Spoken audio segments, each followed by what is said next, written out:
Welcome to Luca is a Billionaire, where the only thing I invest in is your answers.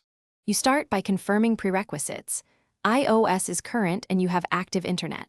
Once done, make sure you know your Google email and password and prepare your phone for possible two-step verification prompts.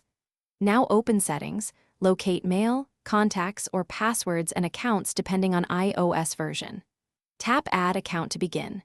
This immediately starts the secure handoff with Google's sign-in flow, so follow screen prompts. Doing this now saves time and avoids repeated sign-in failures later.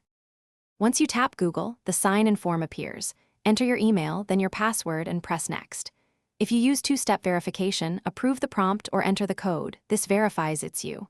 Make sure to read permission requests for Mail, Contacts, and Calendar. Toggle those switches according to what you want synced.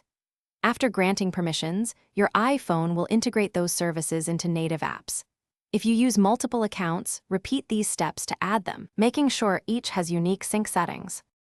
After granting access, open Mail, Calendar, or Contacts to confirm your Google data is syncing. Pull down to refresh and wait a few moments.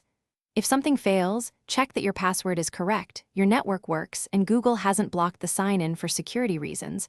Review notifications at Accounts. Google. Calm on another device. For persistent problems, enable app-specific passwords or adjust less secure app access in Google account settings, and then try signing in again. This often. Thanks for watching and please subscribe. It's the best investment you'll ever make.